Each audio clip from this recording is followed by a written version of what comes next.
Здравствуйте, это программа «Ревизор», и сейчас мы находимся в Сыктывкаре, в новом микрорайоне Ручейный. За моей спиной находится многострадальная котельная. Добраться до нее напрямую, сами видите, практически невозможно. Это можно сделать, лишь объехав половину города. Мы это обязательно сделаем, но для начала пообщаемся с жителями. По поводу отопления и горячей воды. В какой день вы пришли домой и узнали, что из своих кранов просто горячая вода не течет? Вечером 22 числа, придя с работы, многие жильцы обнаружили, что горячая вода отсутствует. В совсем новые дома, которым нет и года, в конце июня перестала поступать горячая вода. Причиной тому большой долг строительной компании перед поставщиками за газ. А образовался он потому, что компания ИСК проходит процедуру банкротства и не имеет средств для выплат. Застройщик объясняет, что оказался в таком положении из-за множества заявлений жильцов новостроек на компенсации по поводу просроченной сдачи домов. В связи с тем, что у нас есть судебное производство и исполлисты на более чем на 30 миллионов рублей, на сегодняшний день у нас все счета арестованы, все имущество у нас арестовано. Мы не можем реализовать свободное имущество для того, чтобы рассчитаться по исполлистам. То есть это значит, что в домах есть пустые квартиры, которые не заселены, и вы могли бы их сдавать, продать точнее. Правильно? Да, совершенно верно. Мы могли бы их продать и возобновить свою деятельность. На сегодняшний день деятельность предприятия полностью заморожена. Застройщик в позднем сроке сдачи обвинял подрядчика. Однако эти разбирательства и перекладывание ответственности друг на друга делу никак не помогали. Ко всему прочему уходили слухи про исчезнувший из котельной блок управления. Был изъят блок управления. То есть техпромсервису должны были деньги. Суммы разные. Кто-то говорит 3 миллиона, кто-то говорит больше, меньше. И был изъят этот блок управления ввиду задолженности, что ИСК не погасила задолженность. А в свою очередь котельная не может работать. Подтвердить или опровергнуть мы эти слухи не можем, так как представители ИСК данный факт не признают, а управляющая компания, в чем распоряжении котельная, на связь выходить с нами отказалась. Мы все-таки пробрались к этой котельной. Сейчас там идут пусконаладочные работы. Чтобы на них посмотреть, нас внутрь не пускают. И это не минус. Вход третьим лицам должен быть воспрещен. Как раз, кстати, отсюда виднеются новенькие четырехэтажки. По плану в жилом комплексе «Городские луга» должны быть не только многоквартирные дома, но и детский сад, торговый центр, остановочные комплексы. В планах по благоустройству жилого комплекса «Ручейный» по улице Панева есть остановочные комплексы. Скажите, пожалуйста, что с ними сейчас на данный момент? На сегодняшний момент подрядчик приступил к выполнению работ. Как раз таки идут работы по выполнению заездного кармана, и в последующем будет произведена установка остановочного павильона. А сейчас уже конкретно по срокам можно что-то сказать, когда они будут готовы? По срокам контракта у него до конца сентября, то есть до конца сентября должны эти работы завершиться. А что касается самой территории этого жилого комплекса, сейчас она, так скажем, мягко говоря, не в очень приятном для глаза восприятии. И вот что с ней будет? Как-то будут проводиться какие-то работы по благоустройству придомовых территорий? По данной территории это обязанность застройщика привести ее в порядок, сдать ее в надлежащем виде. В связи с этим это обязанность застройщика. У администрации есть сведения о том, что есть гарантийное письмо застройщика, о том, что он в течение сентября должен выполнить все работы, которые касаются благоустройства данной территории, в том числе и асфальтирования. Мы вернемся сюда в начале октября, чтобы посмотреть, как изменится разруха на облагороженный жилой комплекс. А вот появление образовательных учреждений придется подождать. Проект планировки есть, территория отведена для детского садика. В планах ближайших строительство отсутствует. Но по программе развития образования Республики Коми в данном районе по улице Ручейной предусмотрено строительство школы в 2021 году. Жить вдали от необходимой инфраструктуры новоселам придется еще как минимум 4 года. Что касается горячей воды, ее в конце августа все-таки дали. Жители жилого комплекса с романтичным названием «Городские луга» надеются, что впредь эти самые луга больше не будут сохнуть без воды. Еще одно напоминание. Компании ИСК мы встретили в старом деревянном двухэтажном доме в Сыктывкаре. К нам обратилась жительница этого дома с криком о помощи. Дом рушится. У нее обвалился в ванной потолок.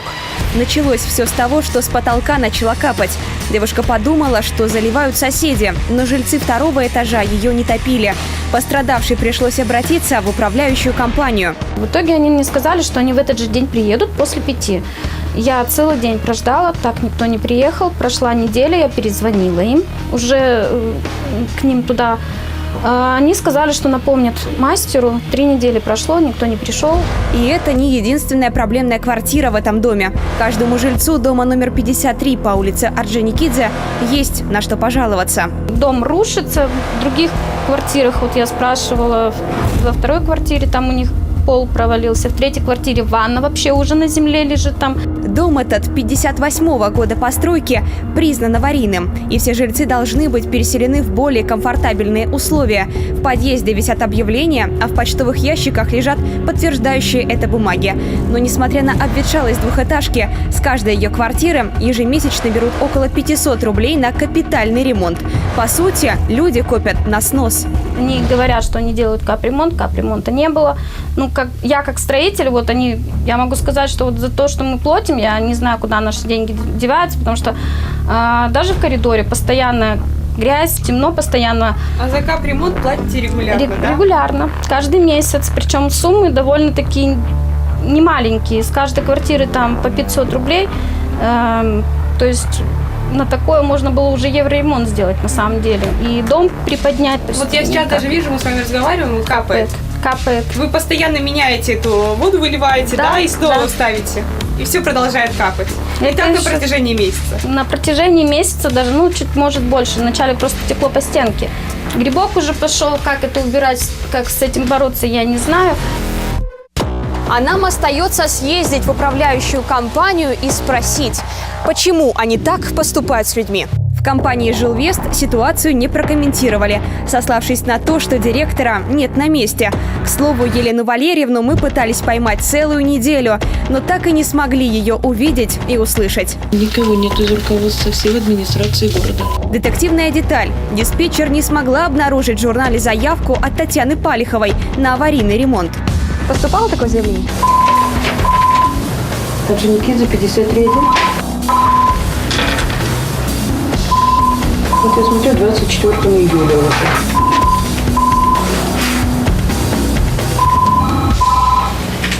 Июля. Нету такого заявления.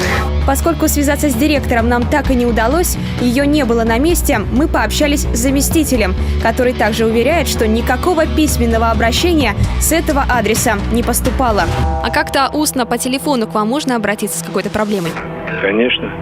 Для этого у нас, в принципе, диспетчер и сидит, потому что он принимает и устное, и письменное обращение.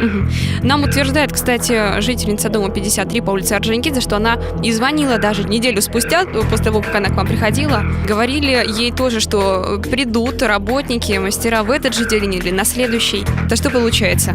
Знаете, просмотрев журнал, я еще раз говорю, я заявление данной гражданки не видел. Обращение в управляющую компанию лучше оформлять письменно, а в дальнейшем обжаловать бездействие этих лиц напрямую руководителю управляющей компании, либо в муниципалитет, либо в жилищную инспекцию, либо мы говорим в органы прокуратуры или суд.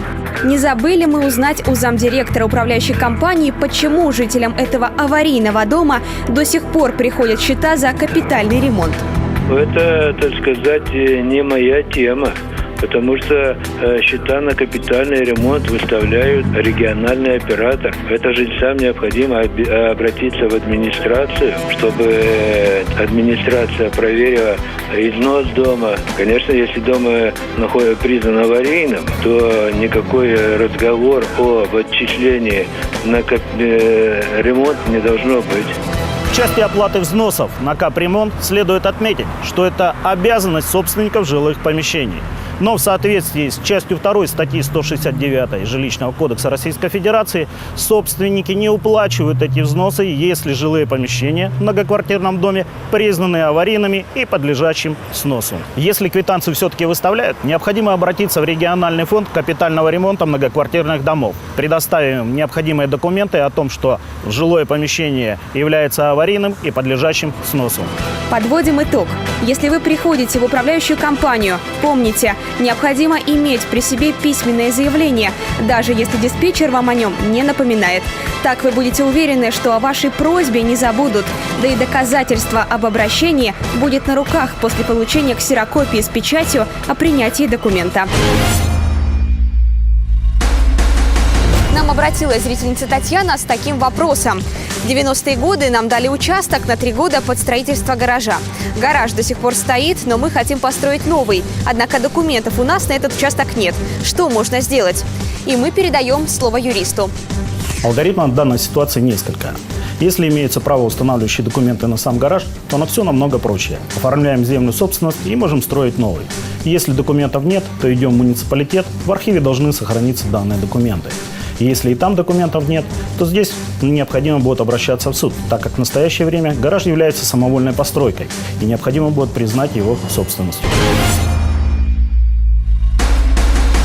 На сегодня все, а в следующий вторник не пропустите новый выпуск с Еленой Шумиловой.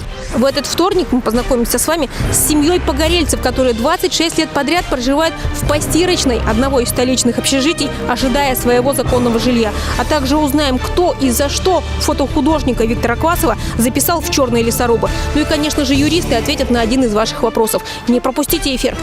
И напоследок напоминание от ревизора. Учащиеся начальных классов всех школ Коми должны быть обеспечены горячим питанием за счет республиканского бюджета.